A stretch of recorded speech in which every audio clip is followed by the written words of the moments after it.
സുഹൃത്തുക്കളെ, ഇതാണ് എൻ്റെ വിയറ്റ്നാം സൂപ്പർ എയർലി പ്ലാവ്. ഇത് ഏകദേശം ഒരു 20 അടിയോളം പൊക്കമുണ്ട്. ഇത് നട്ടിട്ട് ഏകദേശം 4 വർഷത്തോളമായി. പക്ഷേ കഴിഞ്ഞ വർഷം തൊട്ടാണ് ഇത് കായ്ക്കാൻ തുടങ്ങിയത്. കാരണം ഇതൊരു മരത്തിൻ്റെ ഷേഡിലായിരുന്നു നിന്നത്. അതുകൊണ്ട് ഇത് കായ്ക്കാൻ കുറച്ച് കാലതാമസം നേരിട്ടിട്ടുണ്ട്. പക്ഷെ അല്ലാതെ വിയറ്റ്നാം സൂപ്പർ എയർലിയൊക്കെ 1 വർഷം 1.5 വർഷത്തിനുള്ളിലൊക്കെ കായ്ച്ചു തുടങ്ങുന്നുണ്ട്.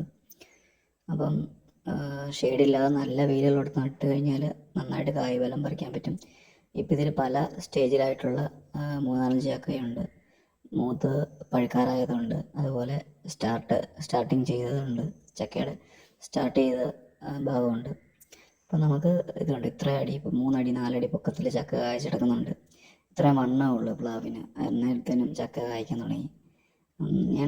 ഇത് ഒത്തിരി പെട്ടെന്ന് വളർന്നു പോകും. അപ്പം നമ്മളൊന്ന് വെട്ടി വിട്ടില്ലെങ്കിൽ ഇത് ഒടിഞ്ഞു പോകാനുള്ള സാധ്യതയുണ്ട് ചക്കയുടെ ഭാരം കാരണം. അപ്പം ഇത് ഞാനൊന്ന് വെട്ടി വിട്ടതാണ് ഈ വളഞ്ഞിരിക്കുന്ന ഭാഗം. പക്ഷെ പിന്നെയും വളർന്ന് കയറി. ഇനി വെട്ടിക്കളയേണ്ടതായിരുന്നു, അതിന് സാധിച്ചില്ല. എന്നിരുന്നാലും ഈ ചെറിയ പ്ലാവയിൽ ഇത്രയും ചക്ക കായ്ച്ചെടുക്കുന്നത് നല്ലൊരു ഭംഗിയാണ് കാണാൻ. നിങ്ങൾക്കും വാങ്ങി നടാവുന്നതാണ്.